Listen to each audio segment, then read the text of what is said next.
We're here at the IS meeting in Melbourne, Australia. We're here with Peter Reiss from the Academic Medical Center in Amsterdam, and you came from Amsterdam just, I guess, before the tragic flight that held many of your colleagues on, and that was a very tragic thing for everyone and your country.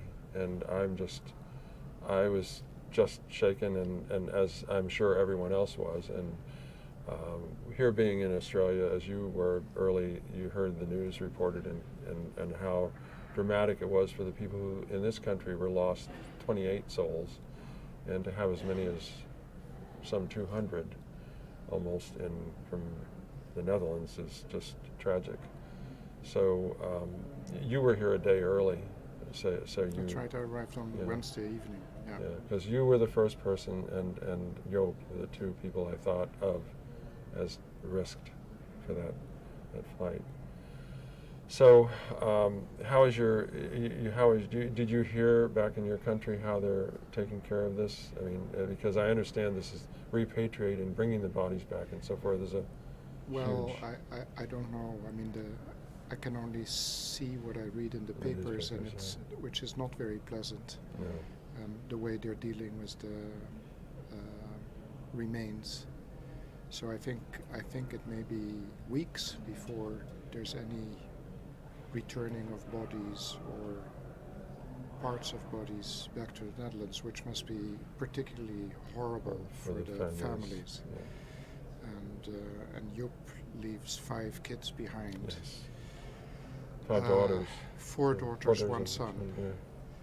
And whom I know very well personally, and our lives were really intertwined, both professionally and personally. So it must be unspeakably horrendous for them.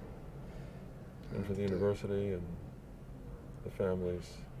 Yeah, the university, I mean, people in the hospital, from what I hear, many people were on summer vacation, but from what I hear, I mean, it's totally upside down. I emailed with the board of directors, and the chair of the board of directors, who also was in Italy on holiday, came back early, and he said everything is turned upside down. And I haven't done any work-related email in the last 72 hours. It's hundreds of emails from people from all over the world, which is all that I've been replying to. And it's my initial idea was I should go back, and then I thought, no, I should stay for the same reason. Wouldn't be what Joop or Jacqueline would have wanted, and I now find that it's actually offers some comfort to be around people, many people that I know, and my being here also has a purpose for them to be able to talk about Joop and Jacqueline and exchange emotions and talk to them. The dichotomy of the humanitarianness of this man and the opposite is just unspeakable. Yeah, no, absolutely. Which is, I think, the real drama, if you can say that.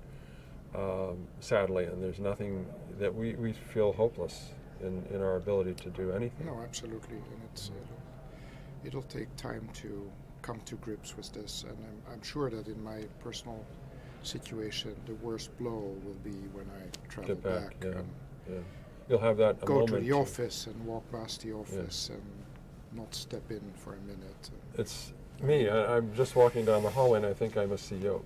Yeah. That's what I was just telling him. And in fact, the words were that when they said it could be researchers from, I thought immediately of you. And then moments later, his name came across, and then I thought there still was no word about you, and we didn't know where you were, and so we were worried about that. But I was lucky, and I mean, unusually, I decided to fly early and give myself a day to recuperate because it was so far away, which I never do, but I did. Yeah. So lucky for you in that, And actually, it's just, I think it's a horrible turn of events.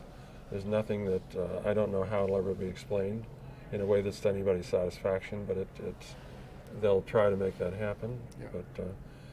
But yeah, this is and I think that it's helpful for you just being here because you are a value in the community. You do so much good work, as did you, and we talked about the work that he did so much in antivirals and the humanitarian work and mother to child, and oh my God, it goes on and on and on. And you just think he was always looking and being ahead of the curve on everything, Absolutely. trying to get there with the right thing to do. As there were a number of doctors would look at that way and say that. So, keeping you busy and keeping you on, what is it that you're bringing to the conference this year or hoping to take away? Because we were talking a little bit about how, for me, this is a very extraordinary conference already. Yeah, well, I think as far as taking what I would take away, I'm not sure anymore because I'm walking around in a sort of haze, and I had a schedule laid out, of course, like everybody, but I'm taking it moment by moment and day by day, and I've reset my priorities. And of course, I have the stuff that I was supposed to do, and I think I'm in a guidelines session Wednesday, and I don't need to prepare for, and I have a talk in a symposium on my research topic of HIV and aging on Thursday. So I'm hoping that I'll manage to do that. Right, because you are involved with, you come to that aging conference in Baltimore. Well, I haven't been there. I know about it, but I'm very much involved with the other workshop, the comorbidity workshop. Right. That's the old lipodystrophy workshop that has been running for years. Yeah.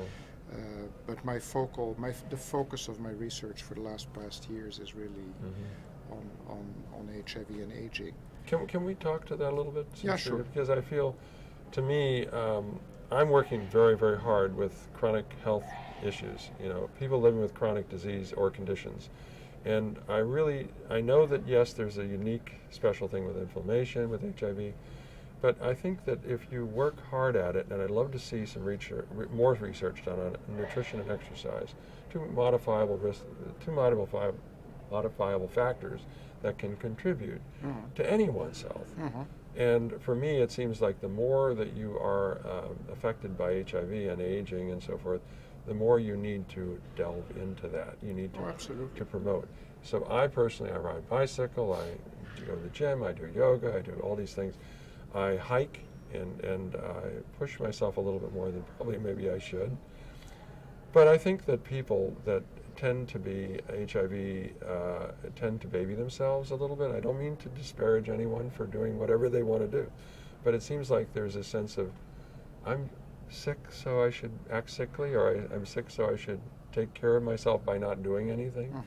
And I think the opposite is true. So I'd like to make some evidence to that. I think there has been some research been done, the Watson study, and certainly there's a number of others that have done work on exercise. So our program with IFARA is Health Challenge, and it basically focuses on nutrition and exercise for people living with chronic disease, not necessarily just HIV, but we have so many people living with HIV that are tired of going to meetings for people living with HIV that it's nice and maybe refreshing to go to a meeting that really is probably more concerning for them, because their issues are not HIV anymore. It's about cardiovascular disease, bone disease, diabetes, etc. So they meld well with that group. Yeah. And people sometimes they have two or three. No, absolutely. So I think you're, from a practical point of view, I completely agree with you that it's important to advocate healthy lifestyle, nutrition, exercise, and everything that we know about. And there's no reason why we shouldn't do that for people with HIV, and we have to. Right. So I think what I'm looking at is more long term, because what I see, at least in my own research, is that multiple comorbidities, especially in the people with HIV who are 60, 65 plus, that's where things become more pronounced. And of course, the numbers of people that are at that age are still quite limited. But they're growing. Well, that's my point. Yeah. So we may be only facing the tip of the iceberg, and we'd better get ready to understand that better by the time more people reach that stage. And that's I think is why it's worthwhile to continue following people and studying it.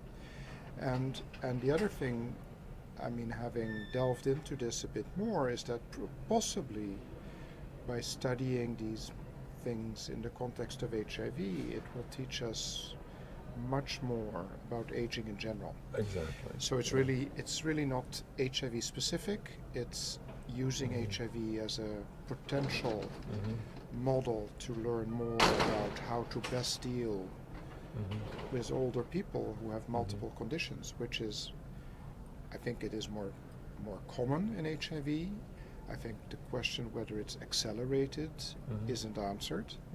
I mean, it could be, but it also could not be, and whether it's markedly accelerated or just a little bit accelerated, something that we need to find out. I don't think anybody has the answer. These are the really good questions, because in what you've stated about that, I mean, this whole issue of, I really believe a lot of people just, sit back and be careful, and this is the worst thing they can do. If you are not engaging yourself with, challenging yourself with exercise and nutrition, good nutrition, and you're out drinking and partying all night long. No, absolutely. We saw the study on the smoking, Yeah. where there was a hit taken by the smoking, there was a hit taken by the HIV, but there was those who didn't smoke. There was this a melding. In other words, you could cancel the one out with the other by not smoking. You could have the advantage. Yeah, but again, I think it's early days and we don't know enough. But I mean, the numbers of people that have reached the really older age category is limited. So we need to follow it. We could potentially learn a lot. We need to be careful, I think, with being too sure about mentioning that it's all accelerated. So my point is, yes, it could be. It's an interesting hypothesis. It probably is to some degree, but it's a valuable hypothesis, but let's study it properly. Yeah. But regardless of whether it's accelerated or not, people will get older. So you have people with a chronic inflammatory infectious condition where the clinical signs are that there is more comorbidity. And we as a community, patients, physicians, caretakers, need to learn how to address that, because it's something new. I mean, we haven't done it. And it's interesting also for other medical conditions. I mean, the whole issue of how do you deal with older people with multiple comorbidities is something that is becoming more and more common. I mean, you also see it in the cancer survivors who get to an older age and turn out to be at more risk for certain conditions. And how the medical system deals with that in a situation where, as specialists, we've become more and more super specialized. And I think the next generation of specialists, of internists, let's say, need to, more than we did, keep up with their general medical knowledge and be able to take care of the whole patient. I mean, we've lost part of that. It used to be the opportunistic infections. Now it's comorbidities. Well, yeah, but in the opportunistic infections, what we used to do also in Amsterdam is consult with people, and we had a neurologist and a dermatologist and a pulmonary physician. That's undoable. I mean, you need internists who are infectious disease physicians who know about HIV, but still know how to treat hypertension, diabetes, until the moment it gets too complex, and then you refer.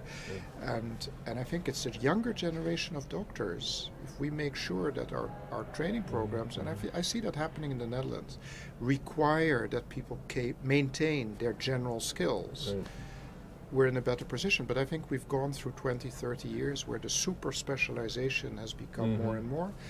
We need to reverse part of that. Go back to that. Well, that's our hope, and maybe we can talk with you and see how that more is changed. Will you be going to the conference in the comorbidities conference? I probably will go to Philadelphia to the comorbidity conference. I'm not sure about the aging conference because I think time-wise, it's a difficult moment. Yeah.